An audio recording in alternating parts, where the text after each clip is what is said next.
इसको देखने के बाद आप रैंडी ऑर्टन के पावर स्लैम को कभी भी पहले जैसे नहीं देख पाएंगे। इन दोनों ही क्लिप्स को एक बार फिर से देखिए, तब शायद आपको कुछ अलग दिखे।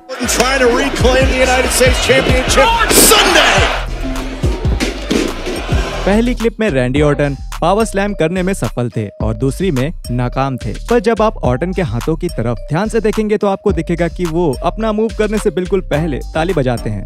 पर वहीं दूसरी क्लिप में वो ऐसा कुछ नहीं करते। और ऐसा नहीं है कि ये बस एक बार हुआ हो। अगर आप इन सारी क्लिप्स को ध्यान से देखेंगे तो आपको पता चलेगा कि अगर रैंडी अपने प्रतिद्वंदी को पावर स्लैम देने जा रहे हैं तो वो उस मूव से तुरंत पहले ताली बजाते हैं, और अगर नहीं तो वो ताली नहीं बजाते हैं। इससे इनके प्रतिद्वंदियों को ये पता चलता है कि वो उनको मूव पड़ने वाला है या नहीं। और ये रेसलर्स के द्वारा इस्तेमाल किया जाने वाला एक लौता इशारा नहीं है। अक्सर जब भी कोई रेसलर DDT करने जा रहा होता है, उनके प्रतिद्वंदी का ये जानना बहुत जरूरी होता है कि उनको मूव खाना है या उस मूव को काउंटर करना है। जिस रेसलर को DDT देनी होती है वो उस दूसरे रेसलर की पीठ पर एक थपकी देकर उसे बताता है कि उसे क्या करना है। जैसे कि पावर स्लैम के समय पीठ पर मिली थपकी से दूसरे रेसलर को पता था कि उनको ये DDT लेना है, और जब थपकी नहीं मिली तब उनको पता था कि उन्हें काउंटर करना है। इसका उम्दा उदाहरण है एलेक्सा ब्लिस और चार्लोट फ्लेयर का एक्सट्रीम रूल्स 2021 में हुआ मैच। जब ब्लिस पहली बार DDT करने गयी तब कोई थपकी नहीं थी और फ्लेयर ने उसे काउंटर कर दिया। पर दूसरी बार जब एलेक्सा अपना मूव करने गयी तब उन्होंने चार्लोट की पीठ पर एक थपकी दी और वो मूव सफल रहा। WWE रेसलर्स ने मैचेस के दौरान और भी कई इशारों का प्रयोग किया है। एक बार जब क्रिस जेरिको और ट्रिपल एच का एक मैच हो रहा था तब द गेम ने अपने क्वाड मसल पर टैप किया और बहुत चालाकी से अपनी तरफ आ रहे जेरिको को ये बताया कि वो उनके मुंह पे बूट मारना चाह रहे थे। 2014 में रॉ के एक एपिसोड में डीन एम्ब्रोस और जॉन सीना का मैच हो रहा था जो कि मेन इवेंट में था। रॉ बस खत्म होने ही वाला था तो डीन एम्ब्रोस ने सीना को इशारा करके बोला कि वो थोड़ा जल्दी मैच खत्म करें क्योंकि उनके पास बस 6 मिनट बचे थे।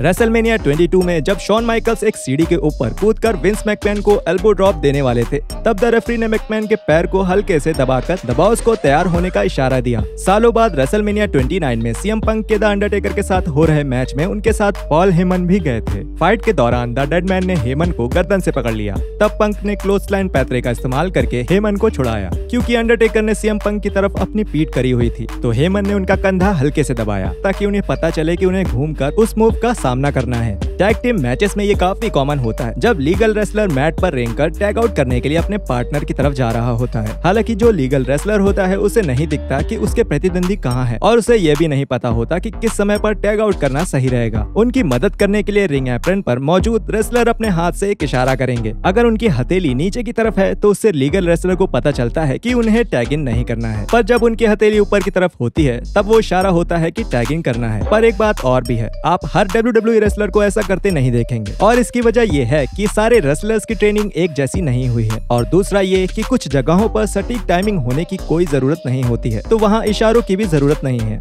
WWE रेफरीज के भी अपने गुप्त इशारे होते हैं। जैसे जब कोई रेसलर्स एक बहुत बड़े मूव का सामना करते हैं जैसे किसी टेबल पे गिरना, तब रेफरी उनको देखते हैं और ऐसा लगता है कि रेफ बस उनसे बात कर रहे हैं, लेकिन वो असल में रेसलर के हाथ में अपना हाथ रखते हैं और अगर रेसलर उनका हाथ हल्के से दबाता है तो इसका मतलब ये है कि वो ठीक है और रेफरी मुट्ठी बंद करके बैक स्टेज पर मौजूद लोगों को इशारा करते हैं कि सब ठीक है। अगर रेसलर रेफरी का हाथ नहीं दबाता है तो रेफरी अपने हाथों से एक एक्स साइन बनाते हैं और अगर रेसलर को लगी हुई चोट सामने से ही समझ आ रही हो तो रेफरी बिना रेसलर को चेक किए ही एक्स का इशारा बना देते हैं। ये तो बस एक छोटी सी झलक है। WWE के और भी बहुत राज हैं। अगर आप उन्हें जानना चाहते हैं तो इस प्लेलिस्ट को जरूर देखिएगा।